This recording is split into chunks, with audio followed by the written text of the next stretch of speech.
So now that we have our tent fully built and we've zip tied the shelves into place, it's time to lay down the drip liner that the kit comes with. All you have to do is unfold it, lay it on the ground.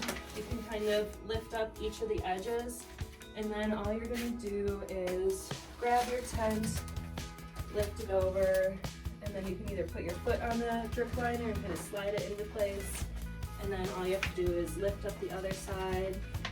And then when you push it against a wall, that back flap will kind of fold, and then the front one you can just reinforce the crease by hand. So if you purchase the optional heavy-duty drip tray, you'll see that there are little ridges in it, and the ridges are what you will put the feet of the tent on.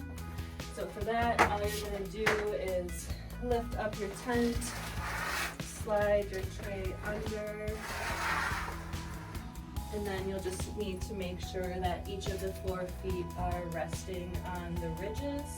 And then it might seem a little off balance at first, but once you have the weight of your mushrooms and your other growing supplies on here, it'll be sturdy and in place. So the feet are going to rest on the second ridge in the heavy-duty drip tray. So for the zip ties, we just put 2 or 3 on each shelf level, and then that helps them stay in place when you're removing mushrooms and putting them in. We're going to place the climate control unit on the bottom shelf of the tent. The fan will be positioned upright so you get enough airflow. If later on you find that your tent is very full, you'll want to shift your fan over to one of the sides so that you can get air circulation throughout the entire tent. We've got our heat bulb screwed in. The rocks are in the lined pan. You want to keep this 90% full at all times with water, and then making sure the switch is in the on position. Now that we have the climate control unit set up, we can plug it into the temperature controller. It just plugs right into the bottom, and then we've got our temperature controller plugged into our power strip. And then to set the unit, all you have to do is hold down on set. Once it flashes, you'll be able to use the up and down arrows. For incubation, we recommend having it set to 74 or 75. Once you've got it set, just click the set button again. When the heating light is on, that means that your heating element will also be on with the heat bulb, and then once that light turns off, that means that your tent has reached the designated temperature that you set the temperature controller to.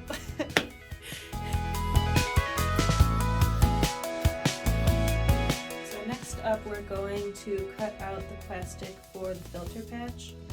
To do that, you're just going to cut an X a little bit smaller than the size of your filter, and then you can lift up each of the flaps, and then you're going to cut those away.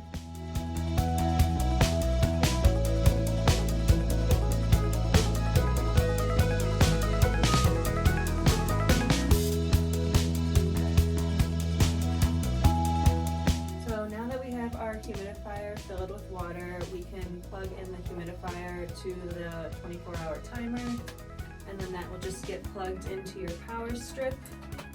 You can set it to whatever time you want. This will control when the humidifier turns on and off. So next we're going to go ahead and extend the black tube for the humidifier. We're going to want it to reach the top of the tent, and then you want to make sure that it doesn't swoop down at all because water will pool in those areas otherwise. So go ahead and pull your tube, and then you can push it back into the humidifier top. So next up, we're going to cut a slit for the end of the humidifier hose. We're going to use a little piece of tape just to prevent the tent from ripping, and then all you need to do is use a box cutter, make a tiny slit into the tent, and then you're going to place the end of the tube through the slit that you made and just start to feed it through a little bit to the inside of the tent. Now we're going to attach 2 zip ties from the kit together, and then we're going to place those around the end of the humidifier hose tube to keep it in place from the inside of the tent.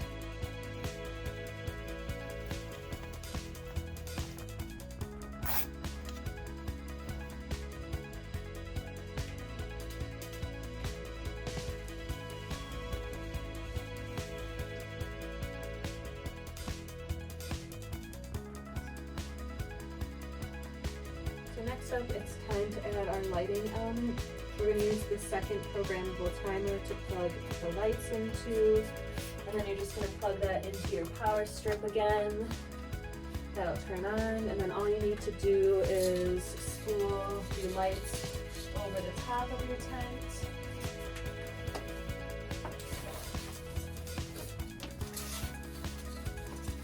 And then you can leave it back and forth a few times, and then you'll be able to just run it down the opposite side of the tent.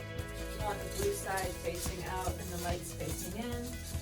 You might have a little bit extra, and in that case you can either cut it or leave your extra light. Two of the aluminum trays will fit perfectly side by side on the shelf. If you're going to fill up all of your shelves with trays or with bins that aren't see-through, you might notice that some of your light is being blocked. So another way to run the light strip is to run it shelf by shelf, just kind of zigzagging it back and forth. And that concludes our video. If you have any comments or questions, you can email us at support@midwestgrowkits.com.